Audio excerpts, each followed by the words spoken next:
Welcome to episode 4 of The Boost with our guest, David Whitesock, founder of Commonly Well. Let's go.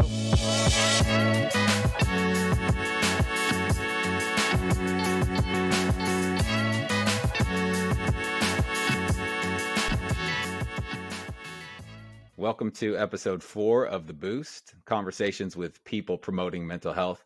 And I'm absolutely stoked to be here with David Whitesock, founder of Commonly Well, which we'll talk about. David, how are you? Steve, I'm good. I'm in a good mood today, and I'm jumpy on some topics. So we're going to have a great conversation. I'm thrilled to have this conversation. What do you mean jumpy? I like that.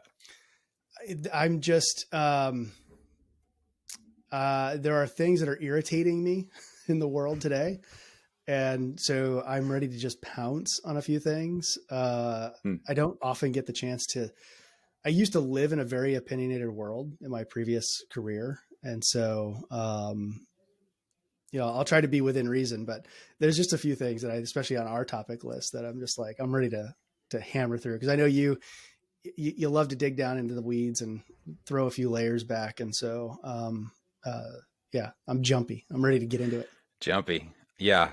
Life's a tiramisu. Let's get into it. I'm feeling, I'm feeling so excited to get out of interviewer mode as soon as possible and get into the flow of conversation that you and I seem to find every time we talk. I mean, it really is so fun to talk with you. So I'm going to do my best to put down my radio voice as soon as possible and just get into it with you. So let's do it. Let's jump into this hors d'oeuvre of the conversation, which is the virtual hug and the shameless plug. So we start this every episode. The virtual hug, we'll start with just tell us something you're thankful for today. Oh boy. Well, I'd have to say I'm thankful today for my colleague, who I have a chance to have worked with for a year, coming up on a year. It'll be a year in about a week, and that's Patrick McGowan. He joined this solopreneur thing that I've been on, and so turned it into a two-person tandem, and is really helping sort of craft what it is that we're doing. And I'm glad I'm not doing it alone anymore. That's huge. I didn't know he was that recent to the organization. I'd love to learn maybe a little bit how you started Commonly Well and why. I just hired not a full-time employee, but a fractional person to help with business development on the conference side of things. And wow, what a difference that can make when you bring the right person to the team. And I've met Patrick, and he is quite the ringer. And I can imagine working with him day to day. It's one of those key critical hires that, doubles the workforce and plays a huge role in your life. Yeah. And the thing about that is he and I have known each other for close to 10 years. So, it's not like I was hiring somebody whom I didn't know and was just trying to fill a role so I could go be more productive. It was, who do I know that I can absolutely trust, and make sure that the hands of what we put this company into are somebody that I know is believing in what I want it to be, and also know that he doesn't think like I do. So, if we were the same, it wouldn't be right. And that's kind of, business creation 101, find somebody to work with who's not, the same as you, or else, you're in for a world of hurt. So, he brings a different perspective, and, that makes everything better. Yeah, that's healthy. We'll have to have Patrick on sometime soon. So the virtual hug, that's that. The shameless plug is that you describe yourself as a social entrepreneur, turning data into intelligence for behavioral health, recovery supporting communities. And you describe Commonly Well as growing an ecosystem for all to discover and design a future of purpose and well-being. So you're right in the thick of it with the types of people that I'm intentional about talking to on this podcast. So go ahead and just give us the plug. What are you working on in the behavioral health space? Help us understand it and put it into the spotlight for us. Yeah, I mean, what you're reading there is really sort of Commonly Well version 1.0. That's kind of what I put my foot out first in was, what is this thing going to be? And I was really keen on helping people move beyond just understanding this thing around addiction and recovery, but purpose and well-being, and this idea that, how can we get to a place where our communities design for a default? The default is well-being for all. That was my initial thinking about Commonly Well. The tip of the spear, the thing that we could go to the market with, and the thing that we sell, thing that we do, is more showing up in the way you might see our materials and our language and speaking today, and that is, how do we bring what we call recovery intelligence or data business intelligence to behavioral health, addiction treatment, mental health organizations, and really get it to a place where, so much of what mental health and behavioral health care is attempting to do is sort of create this kind of longitudinal, long-term outcomes measuring thing. And that's great. We need that. But they're also businesses. And what do most businesses function on? Real-time intelligence, real-time data. If you ask somebody at Coca-Cola if they knew what they did yesterday and the week before and the week after that, and what's going to impact them for the next week going forward to the next month, they could tell you in a snapshot, in an instant. You can't get that information from most in the behavioral health space.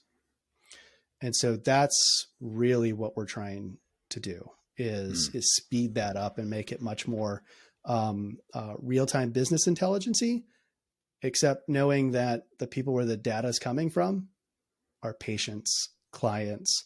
And that's the kind of intangible challenge that's the problem that we're ultimately trying to solve for a lot of agencies and organizations who are doing this in a place where data can feel very antiseptic, and no emotion. And we need to be very conscious of, these are human beings. They're the ones providing the observation. And just how do we do that? How do we do that in a ethical and meaningful way? And Recovery Capital is your index. It's not the only index out there. And you sort of have a really handy comparison contrast between sort of the abstinence only social conformity models and indices, and then you have the Recovery Capital Index that focuses a little bit more on well-being and life satisfaction according to this matrix. And it jumped out to me. You have it nice. It's on LinkedIn. Anybody listening, you can find it at David's LinkedIn page just in the last day or two. And you have it broken into domains and components and indicators. And some of the things in the indicator section jumped out to me, like safety and spirituality, some things that at least I didn't see in the comparison. But talk quickly about what domains and components and indicators are, and then let's get into that's kind of the scaffolding for the conversation. But then let's get into this bigger idea of the equation of addiction that you're formulating through this index. But for anybody who's new to your index, help us explain what those categories are. Yeah, well, maybe the first thing to explain is, what is recovery capital? So let's just define that real fast. Yeah. The best way, especially for a mental health audience, to think about it is it's an equivalent of social determinants of health. So just as you identified, safety and transportation and housing, and those are social determinants. Economists would call those externalities. Healthcare, we call them determinants. And same, I mean, for every corner of the world, everybody has to reinvent their own language for some odd reason. But so I think it helps to sometimes do that translation. And so all we're really doing is we are, and I used this before, but we're peeling back the layers what are those, intangible and tangible items that impact a person's mental well-being, their emotional well-being, and, or if they're directly struggling with addiction, impact whether or not that addiction stays or it goes. And so a lot of the research in well-being kind of led us to 22 indicators that go across 3 domains. So we categorize them. So think of the full-blown assessment as being 68 items. We give it to you, Steve. You're basically doing an inventory of your life. It's your observation of those areas. And personal capital is domain 1. So personal capital is things like your job, your financial well-being. Are you emotionally fit? Food, nutrition. So that's personal capital. Social capital is just what it is. It's what's your relationships. What's your close, tight-knit friend relationships, family relationship? What's the social net or architecture you have around you amongst the people that you have support from? We also include access to healthcare and social capital for a whole host of reasons, because doctors, not so much today, but up for the last 80 years, it was a doctor, a spiritual advisor, and a spouse. Those were the top 3 social relationships in people's lives because of what you share in those relationships. And then the last category is cultural capital. And this is where it gets a little bit more esoteric. This gets to the spirituality, meaning of life. What's your meaning in life? What's your purpose? What are your values? Do you know what your values are? And so we just quantify all of those, right? It's a scored assessment. So we can score at those indicator levels like financial well-being or whatever.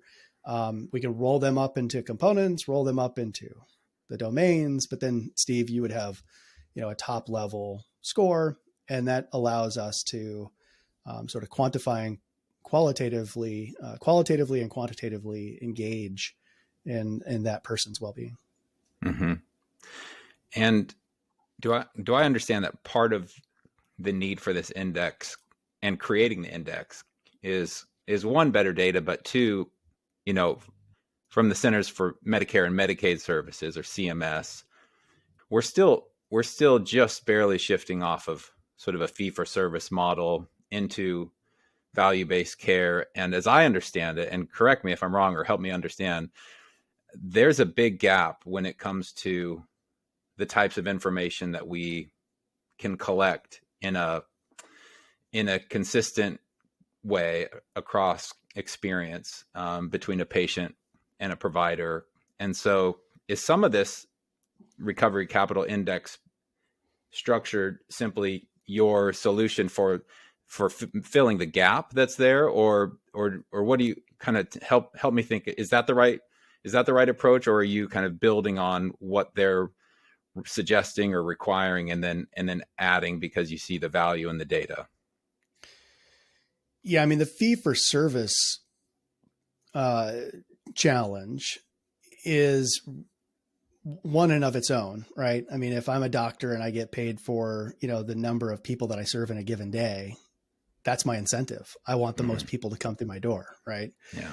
And so that's a challenge around incentive alignment.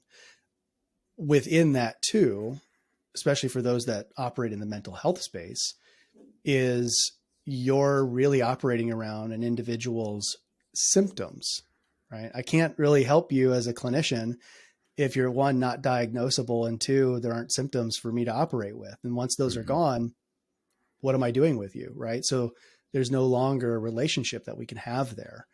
But what we know, and this is that transition to a value-based model, is the equation, if we're going to go back to that theme and open that up a bit, the equation starts to become, okay, well, what's the weight of the symptomatic side, the pathology side of your health and well-being? And then where's the social or the environmental factors that contribute to your health and well-being? When we read anything around, say, like upstream care, we're talking about things like, if I've got a respiratory problem, it might be that there's something wrong with my lungs, but what we're finding is about 7 times out of 10, there's an external factor that contributed to that, asthma or other thing. And what we tend to find is that now caseworkers and social workers, they'll go out to a person's apartment or home and find that it's filled with mold spores. Mm-hmm. And if you're, renting, and that's not your job to change those filters or change the sheetrock that's, been flooded over many times and now has mold in it, well, we're going to go after the landlord and we're going to fix the house. We're going to get the mold out of the house, clean the air. And we know what's going to happen. You will start breathing better. You will need the inhaler less, right? So that's what we're talking about. And so if we can get to you, Steve, and say, okay, let's sort of redirect our attention. Let's do a full inventory of what's happening in your life. Now, all of a sudden, I got a better way of addressing you as a total person. Yeah. And those are some of the major drivers of healthcare costs and healthcare generally, are some of those things that we can just take maybe a subtractive approach or a comprehensive approach and finally start to add some backdrop. To me, this is a better way to say it for me. It's a little bit of a metaphor, but it's like watching a play with no backdrop. It's just one person, on a black screen, and you're just trying to find out, where are you and where is this all going?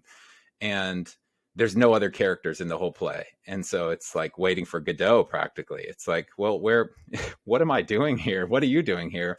And so for you to add the relational and the home and, the filters that haven't been cleaned and the secondhand smoke coming from, the aunt who's living there at the house or whatever, there's a myriad of reasons, and it's not always the same, but you finally get to start to drill into what's actually happening in this person's life, and not simply the relationship between just the doctor patient engagement, going down the work tree, trying to figure out and identify symptoms, and then matching a pharma solution, potentially, not to disparage pharma solutions, but that's typically where the work tree often ends up.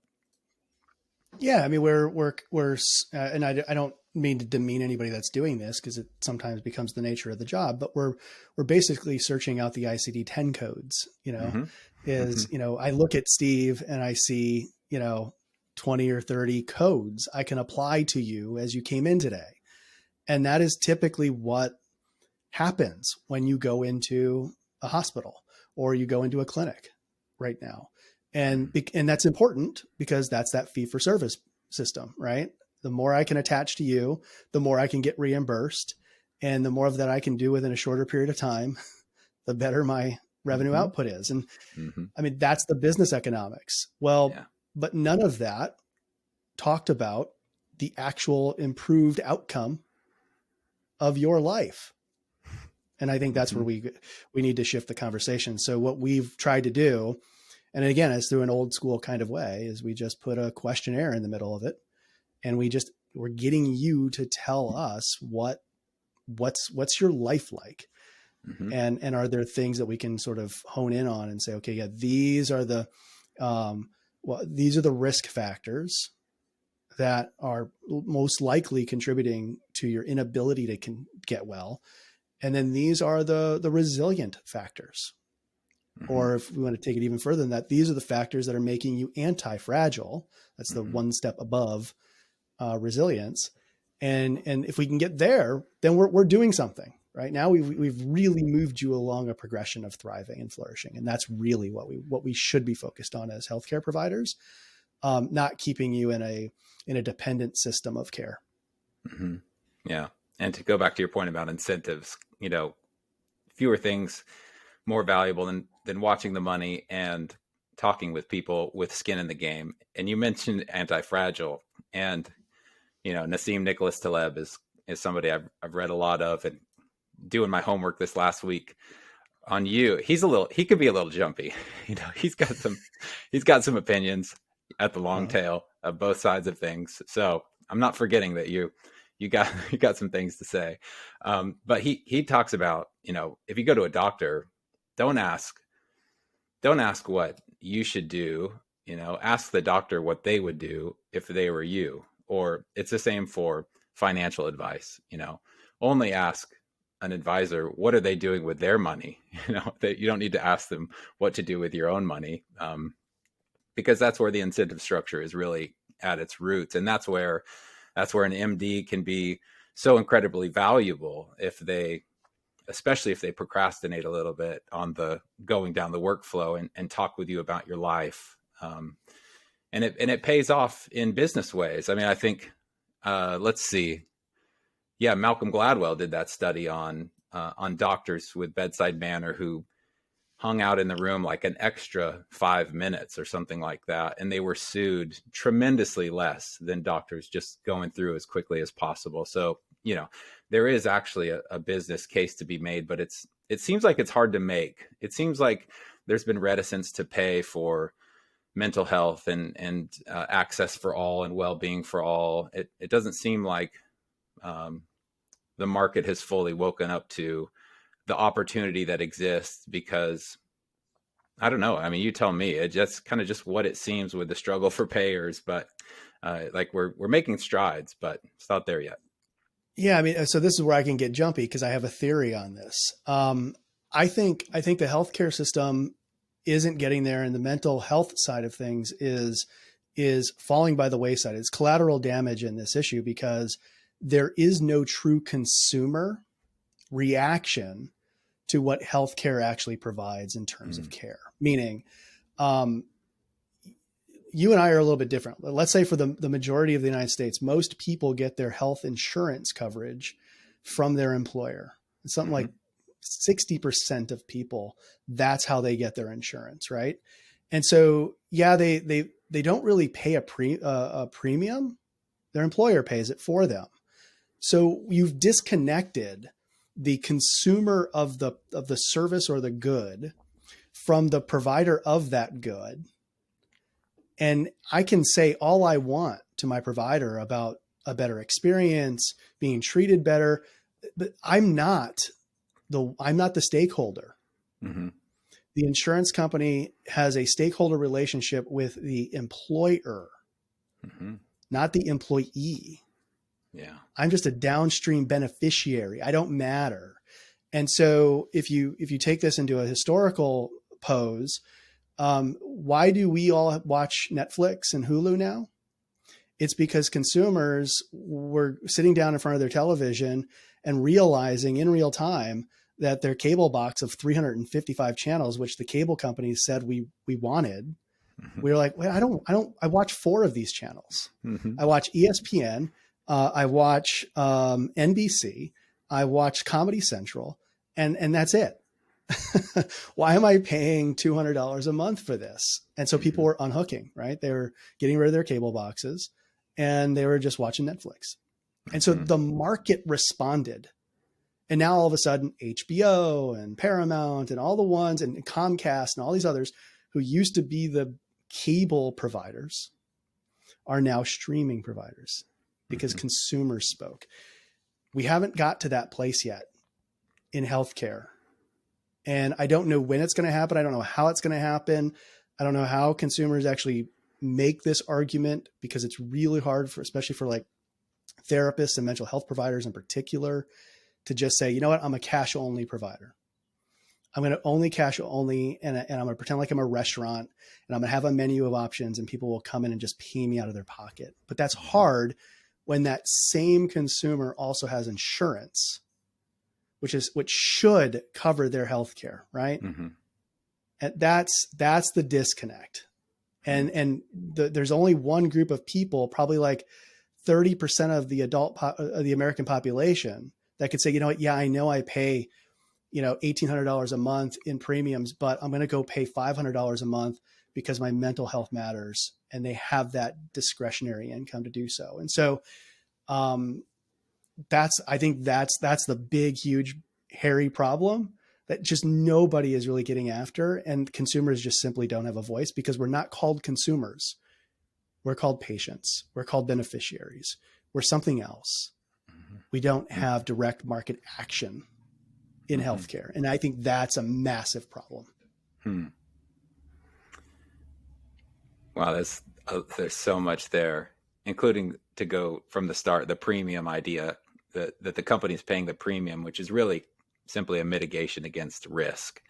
And we're the beneficiary downstream, if you're kind of taking that insurance policy from the company, which is more or less feels like it's kind of forced on you, in a lot of environments, or it did when I was kind of coming up through career mode. And then it gets into, for me, it gets into a number of things. One, the cable company problem, and we're seeing a lot of consolidation. I think we've seen it across healthcare.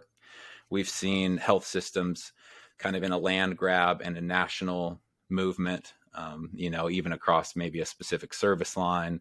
And then I think we're seeing it in mental health and behavioral health too, where there's quite a bit of consolidation and merger acquisition frothiness, especially in the last couple few years. And, again, to circle to Taleb, it's like having an elephant as a pet, which is, if you have the means and the money, it's okay to feed the elephant. But when things get tight, that's when it becomes really hard to buy elephant food every week, when you have opportunity costs. So for a while, the streaming services kind of laughed at the cable company, or the cable companies rather laughed at the streaming service. And to me, it feels a little bit maybe like that right now with payers and health insurance companies kind of saying, well, I don't know that we necessarily need mental health care when we still have all of this biohealth to take care of. And that's where there's really downtime, and mental health is a little soft. But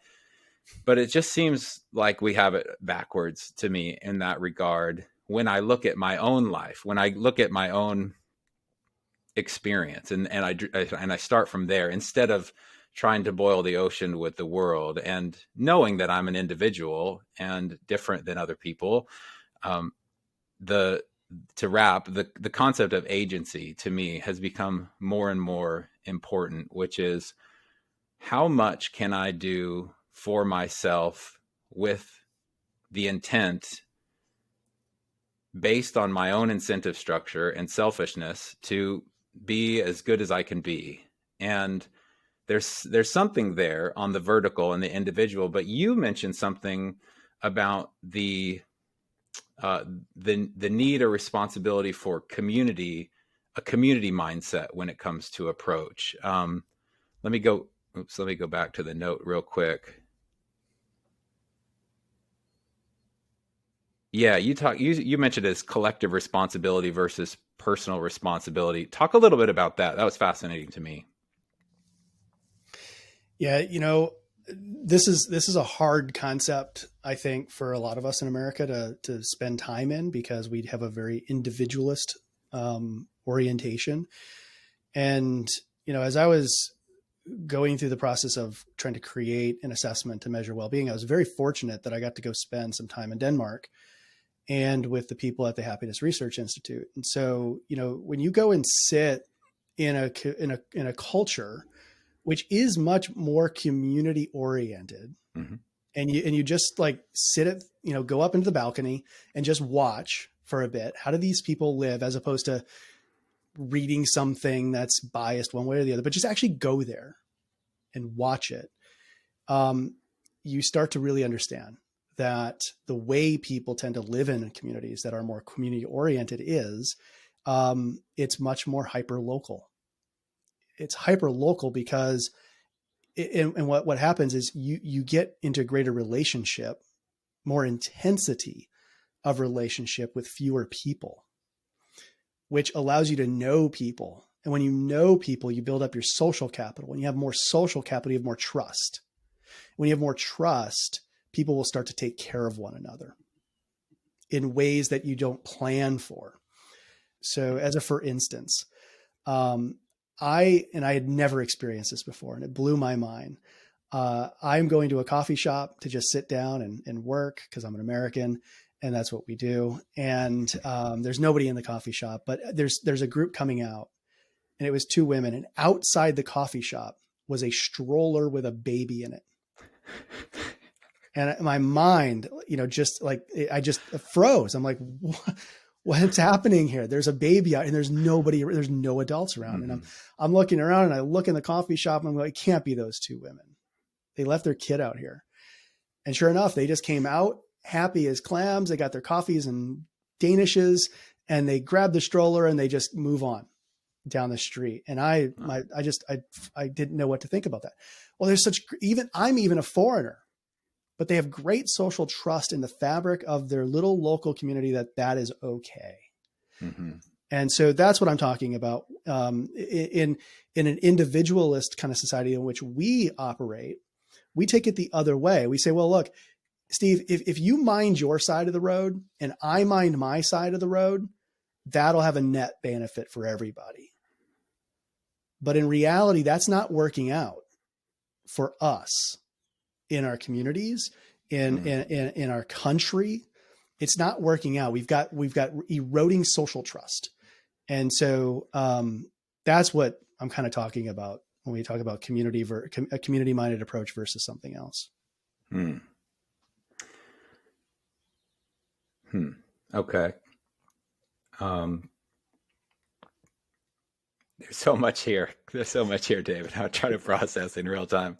I'll just go from the light to the heavy, but it reminds me of that Jack Handy Deep Thoughts from Saturday Night Live, where he said, I can imagine a world without war and without violence, and I can imagine us totally taking over that world because they'd never see it coming. So it's like the baby stroller outside the coffee shop is the canary in the coal mine to say, are you living in a community, in a culture, a society that you inherently trust? And also it's deep, like there's a couple people who say it, but Einstein says it, like one of the most fundamental things you can decide is, to paraphrase, is whether the world is a safe place or not. And that's easy to say, but when you start to experience ACEs or, severe trauma over and over and over again, we're also creatures of habit and trend spotting and safety. So, the tiger attacks you in the jungle often enough, and you say, this is actually a very dangerous world, and I need to have some kind of structure or plan in place to stop getting attacked by the tiger. So that gets really heavy into the types of communities and relationships and friendships and family that are around us. And there's a huge range. Yeah. And that gets to kind of my other belief about, you have to work the equation. So you're opening up the opportunity to view the equation. I think the other side of that equation is for those people that don't have the adverse childhood experiences or haven't experienced all the trauma, the variable now becomes to you to be and improve your emotional quotient. How are you in relation to the other folks in that particular community? And if you just say, well, I'm fine, you're not, it's your problem. Well, again, we've shifted the burden when in reality, the burden for that safety falls to the people that are already safe in a lot of ways. And I think that's hard for people to say, well, I need to change my behavior to make you feel okay. Yes, you do. You actually do. Yeah. And there's still the individualist approach, I think, that's applicable, which is, how am I compared to me yesterday or last month, or, some way to measure that. And also, again, to speak from my experience, a little less data driven than yours, but I could speak to it, which is when I started to really dive into emotional honesty and just emotional awareness, talk therapy and counseling, and how that emptied me out to be able to be something of use to other people. It was phenomenal to watch. And it was logarithmic. It was exponential in terms of the potential people that I could maybe impact, dozens and then hundreds and then thousands. And it's fascinating. And I do think that, I mean, my best guess is that we'll always have mental illness and significant addiction challenges, for a myriad of reasons that are always going to require a safety net. And if we turn a blind eye to that, that's going to continue to be a problem, where our hospitals are prisons and our prisons are hospitals, and all sorts of backwards sort of system arrangement. And then, to your point, the biggest thing, I think, is how we tax ourselves. How we, and I would love to hear a little bit more about addiction and the equation of addiction, because that will help me understand. I've been focused a lot on the mental health sort of side, and got into the psychoanalysis side, which was a lot of fun with Jung and others, and then into psychotherapy. But you're richly versed in the equation of addiction, as you're talking about, and how to work the equation. So, talk a little bit more about that when it comes to addiction specifically. Just kind of shed some light on that for me, somebody mostly focused on the mental health side. Well, I think you're still in the right place, and let's just start there from mental health. I mean, most addictions, almost all addictions, come from a root of a mental disconnect, some dissonance, right? And, all of us have a proclivity or a need for something greater than what we should have. And it can have negative consequences in our life. But, when we start to talk about addiction, we kind of lean on a couple, drugs, the hard drugs, and alcohol in particular, maybe cigarettes, but not so much anymore. Gambling is kind of coming up. So those are we'll call those the top four, sex, maybe top five. And so, we think about those addictions, they don't just happen, right? It does require a couple of things, a couple of variables in that addiction, in that equation. One is, what are my actions? What are my behaviors? What am I doing? Okay. So let's just use alcohol as an example, because that's an easy one. If I'm drinking regularly every single night, every single day, alcohol is an addictive substance in many ways. You will get dependent upon it, a lot like caffeine. And then there is a biological factor. Some people just don't have the ability to process and metabolize that substance in a particular way, specifically neurologically. And so therefore, that gets now to the serotonin and the dopamine things. And so we've got a deep desire or need for pleasure, because we don't have enough of the pleasure forming receptors on our own. And then you just take it into the next part, and that is the behavior patterns that come after that, or the thought patterns and the mental health patterns that come around that. So if you are, if you're experiencing greater anxiety, or you're experiencing greater depression, or some other psychosis, an addiction is a great complement to those things, because it gives you the escape from those other things. And so all of it's intertwined. When you look at it in that totality, you can start to say, well, and I'll speak from my own experience.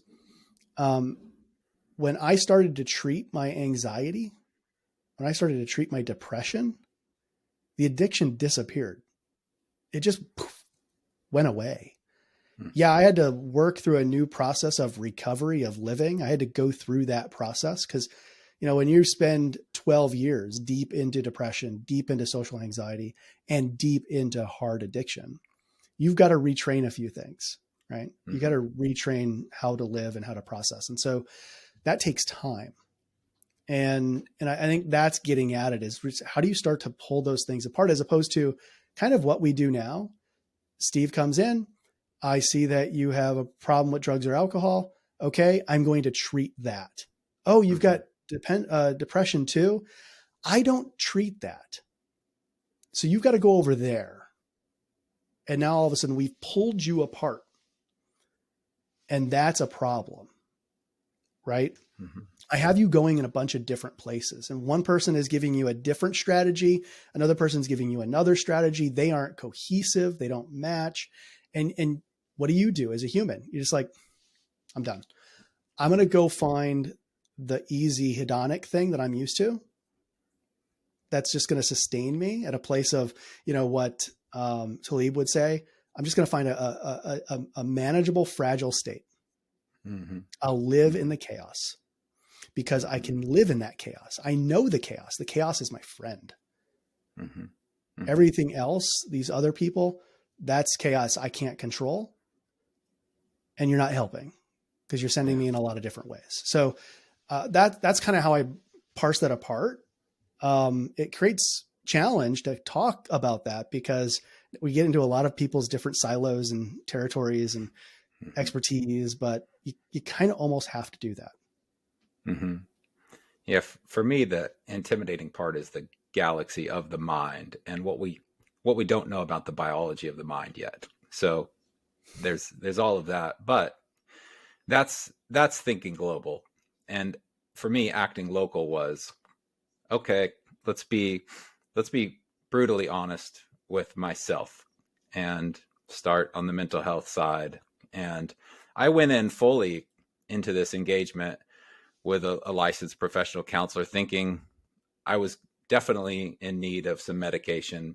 That would probably happen after a couple sessions.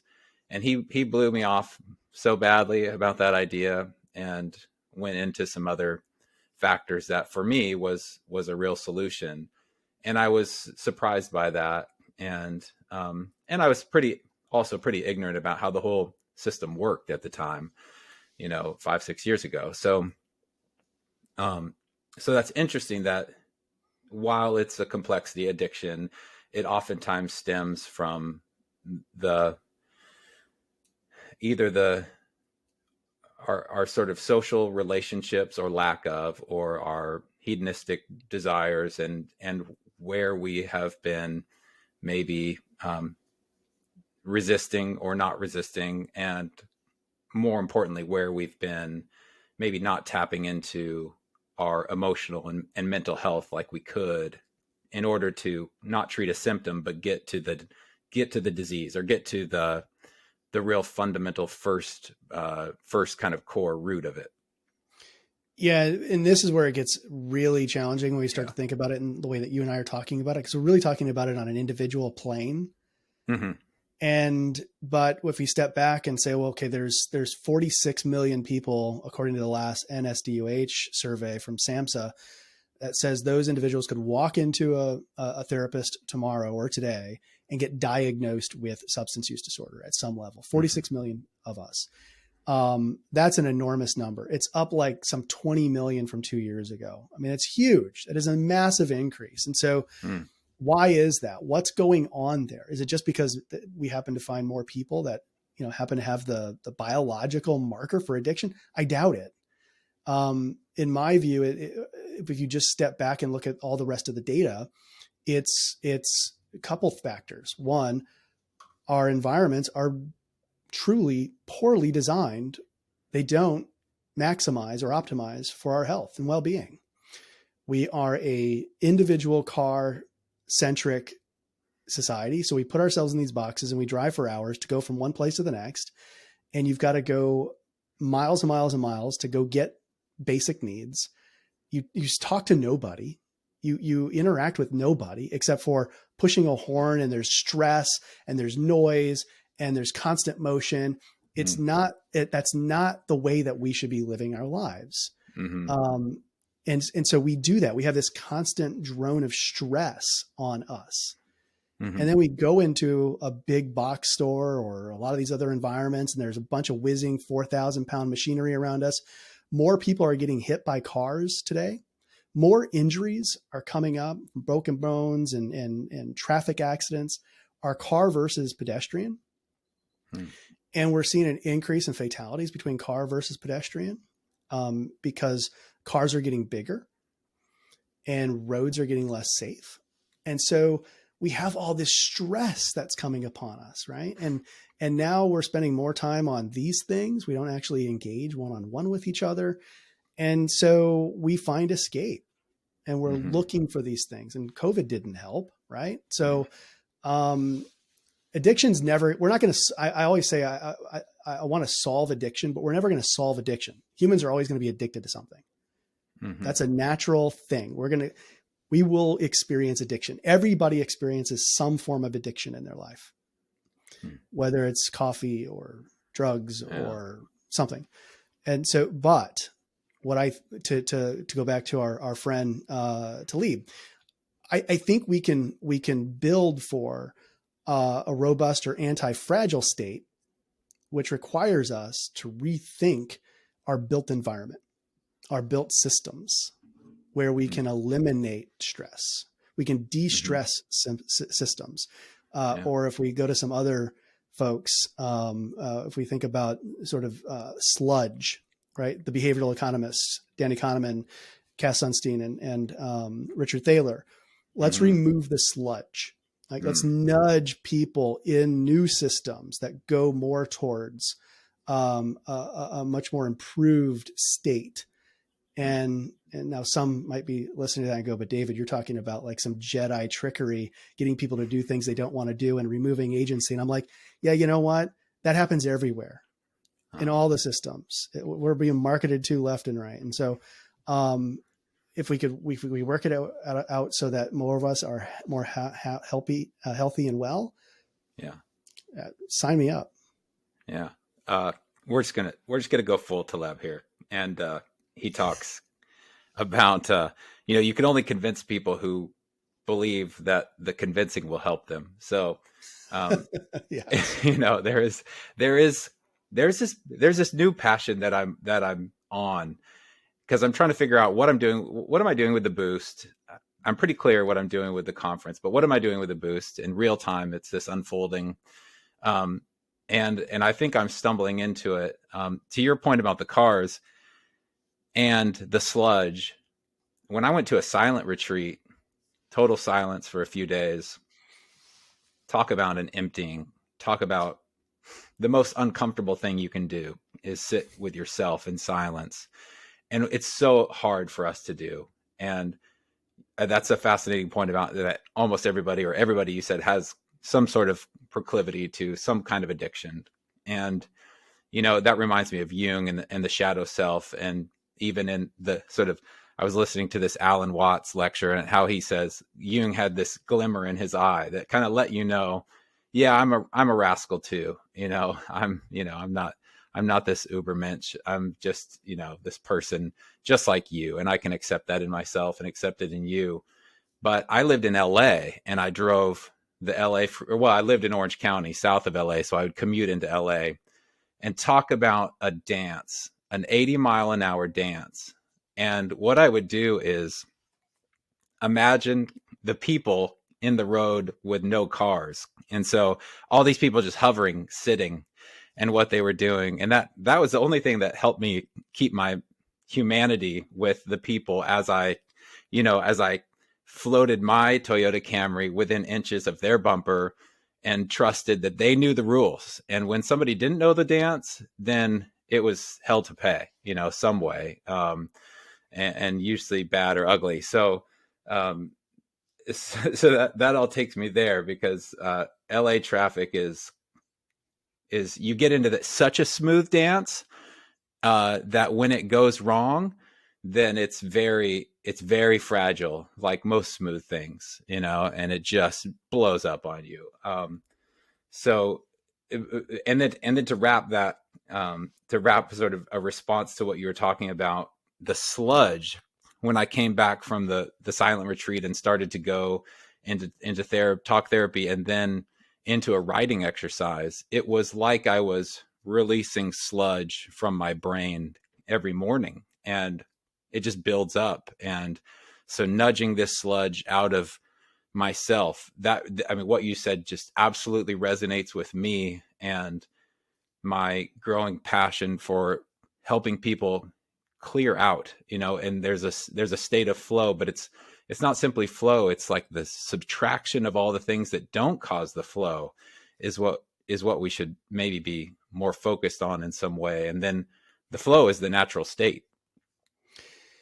Yeah, there's two things I want to react to there. And one is I've done a silent retreat as well. I did a 5-day silent retreat meditation. My wife came along. So we did this together, but separate. And, we were 4-5 years into our marriage. And I guarantee you it was the most remarkable experience we've ever had as a couple, being unable to speak to one another for 5 days, but being able to sit with each other at the breakfast table or lunch or dinner and have to sort of communicate with each other. Like, how are you doing? I mean, this is hard. Like, she's not the meditator.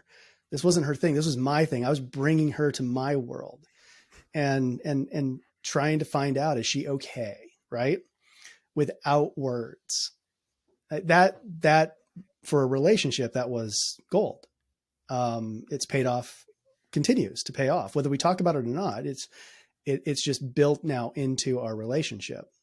So I highly recommend that for anybody who just wants to learn about yourself. And then that gets to the subtraction part. So much of, and I will find myself being stuck in this because I'm trying to add a solution to an industry. But so much of what we see coming into mental health and behavioral health care are all these additive things. Add this, add this, add this, add this. When in reality, what we should probably do is pause, maybe go hang out at the Stanford D School for a couple of weeks and bring in the folks from IDEO and go, let's take a design approach, a design thinking approach to what we're actually doing in our clinics. And I guarantee you, what you're going to come away with is a reductionist solution. You will pull more things out than you will probably add. It's probably going to save you a bunch of money. It's going to scare the hell out of your staff because they think they're going to lose their jobs. But it's probably the end benefit is going to make your patients a tenfold happier, simply because you're going to make the experience better. And this upsets people when I say this, my sense is that, and maybe you had this experience, but most therapists are very good at what they do.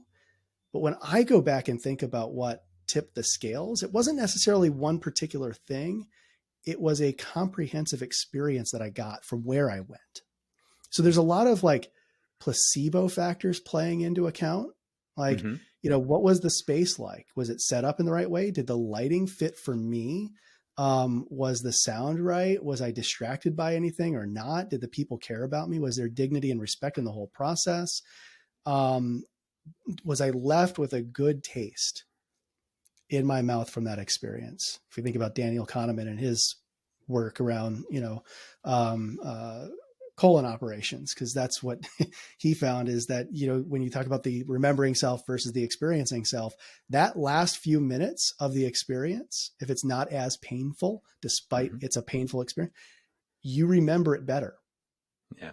Recency. Now in our world, in detox facilities, if we just applied that principle to detox facilities around addiction, I guarantee you more people would probably just stop drinking and never come back again. But we don't apply that science to that experience. And if we did, I think we'd probably find fewer people coming through our revolving door of care systems. So yeah, let's subtract. I'm a huge fan of the notion of subtraction, because I think it clears up places for us to start to think about, where can I add that's meaningful, that's purposeful. I'm a big fan of us creating a design thinking consultancy that goes to behavioral health facilities and in a reductionist, subtractive way, improves the experience and the hospitality and just the approach through a blend of data and design, sort of story and structure, and a true patient or client customer centered approach. Because I had a similar experience, guy was great. Office was great. I love a good placebo. It's all the benefits of medicine, but it's just sugar, and our brains love a little bit of sugar. But we just keep pouring piles and piles of sugar on our brains, and that's another problem, you know. So what are we doing in the therapy space that we can reduce and chip away, and not losing any of the efficacy, and maybe get clearer about either eventually fewer measurables that are most important, sort of the Pareto's principle. What is this 80% that leads you down this path that you want to go, or trying to find, and and and demystifying it. I mean, the way that there's still a sort of a cloud of mist for me around the addiction space, you know, as I walk into it and learn a lot more about it. And you help me blow some of those clouds away today. Think about just the general 9 to 5 worker or consumer, and that it's not that there's a lack of education or access, but it's a lot of it's opportunity cost, and realizing that, oh yeah, this is something I should pursue. And the optimist in me says we are spiraling upward toward, you know, it's not some nirvana, you know, it's not I won't say that, but it is a walk toward, even to see the spiritual on your index and not on some of the others. You know, that's a critical component toward, once you get your food and your home right and your relationships right, your finances right, you know, there is more work to be done, and it's never ending. It's sort of a journey, but I don't know. That's where that all takes me. I'm not sure there's a fine point I can put on it. No, I think you're right. I think what I'm hearing you say, Steve, is that, and this is something that we have to talk with the people that we work with often, because, you know, we're measuring on a scale from 1 to 100. And so people will be like, so I'm good when I get to 100. I'm like, you're not going to get to 100. You Yeah. know, you're never going to get to the mountaintop. You're If you see constantly going Buddha to be on the going. road, kill him. It's exactly it. And so, whatever order you put those things in, you know, whether spirituality comes first or last or whatever, you know, do you feed your belly, or do you feed your soul, or do you Mm. do them both at the same time? These are constant human questions. But I think for a lot of people that have experienced significant challenges and adversity and traumas in their early life, they just were never taught, either through nature or nurture, how to do that, how to Hmm. process that, how to think about that. Yeah, they had to go to church every Sunday, but what was that? What was the I hope you're greater going to answer purpose that of that? question. I Yeah, I mean, hope what you're was going the to answer greater that question purpose? about what church was, because my dad was a pastor at a community church, and I sat in the front row, second row, for like so many years of my life. Got zero business acumen from him, but you know, and there are two ways. You're right. You can come from the math and the basic needs into the esoteric beauty, or you can come from the esoteric beauty and the spirituality into, oh yeah, I should feed my family, because you know some things waterfall down from that. But go ahead, you were riffing. Well, no. And I'll just add, you know, one other piece to that is, and I think this might sort of challenge the thinking of a lot of folks is, I think we've done enough awareness. I think there's plenty of awareness about mental health Hmm. in our world. And I think where we need to get to now is, it's less about awareness. Is like, who are you as a mental health provider, and getting very specific about who your audience is, and knowing that profile of a person and speaking to them, and allowing them to come to you. Right? It's very much a product marketing orientation now. Like, we've done the awareness. Everybody Hmm. knows mental health is an issue. Everybody knows addiction is an issue. Everybody knows, if you haven't heard that we have an opioid crisis, or you haven't heard that 100,000 people have died of an overdose, or if you haven't heard that, you know, 40% of men in the last 10 years have had a 10x reduction in their friend group over the last 2 decades. If you haven't heard any of that stuff, you're living under a rock. Hmm. So, and there's few of us that live under rocks these days, because this doesn't let us do that. And so, I would say, do awareness as you need to, but hone your message to get to the people that really need the support. I think that'll be a much more beneficial, fruitful use of your time. And if you really know your geography, again, if we're going to go into like the business terms, if you really know your serviceable, addressable market, Mm-hmm. and do those client profiling and who am I speaking to, I think you will be happier as a provider. You will be happier as a community contributor. You'll have a successful practice that'll go on for as long as it needs to in a community for supportive people, because we're not going to get rid of mental illness. We're not getting rid of distress. There's always going to be grief, right? We're always going to lose people. We're always going to lose dogs. We're always going to lose things that we need support around. So, find a way. I think of it this way. People sometimes ask me like, what does our community need? I'm like, I don't know. You tell me. But when I think about that, and I live in a small village in northern New York, and we've got two guys that cut hair. One is about 90 years old. Mm-hmm. And every time I've gone in there, I come out looking like Dennis the Menace, like it's 1955. So I'm not going there. Yeah. He knows one haircut. Yeah. Egad, exactly. And then the other guy is young and hip, and it's always full, but we need a barber, right? We need some counselors. We need some fire people. We need teachers. We need lawyers. We need doctors. We need core things. Mm-hmm. How can you be part of that core contributory factor, back to that community mindset of building that social fabric? And I think if you get that right, if you think about your geography, if you get that right, and there are pockets in the United States, there's the concept of the blue zones, but there are a few pockets where there's greater health, there's greater well-being, there's greater financial well-being. There's less, use of healthcare services. There's a few of these pockets around the US. And I think it's largely because they do take that approach of a much more, what's the amalgamation?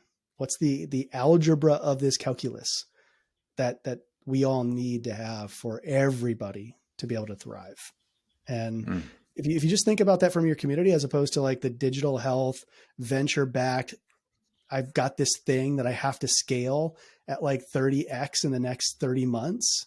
That's, I just, kudos to you if that's your business, if that's what you're trying to do. But my sense is that we've learned this over the last 20 years. Those things aren't contributing to a decrease in the ultimate problem. We've got to get super local, super hyper local, and go deep in the places that we are, and measure that profusely, to know that we're actually having that impact in the very specific spaces in which we work. So, that's where I'm jumpy. 'Cause that's like, I want to get people to be just thinking more local, as opposed, I got to scale my business. I need to go to that community and that community. It's like, solve the thing in your community first. And if you do that, your legacy is set, if that's what you want. I want to talk to you for another 2 hours over a non-alcoholic Guinness, but we're gonna wrap. But you did put a really fine bow on that, and that's where we should stop. I hope I gotta encourage people to listen all the way through, because it just got better and better. You're such a pro. You've got those early radio days that it just shines through. You're just an expert. You were awesome last year at the Mental Health Marketing Conference as a speaker. You're coming back this year to talk SMS, but much more than that, really. That's sort of maybe the tip of the spear of what we're going to be talking about in your stinger presentation and the lunch and all. So thanks for being on the show, David. It's always a treat to talk with you. I'd love to invite you back again soon and talk with Patrick too, but thank you. No, thank you, Steve. I'm honored. And I appreciate your kind words and the work that you're doing. You're creating a community of people that are really genuinely trying to solve big challenges. And so I'm just thrilled to be one little tiny piece of it. And I love this conversation that you're brewing up. So congratulations to you. Me too. I love it. Thanks so much. All right, we'll sign off. Have a good one, David.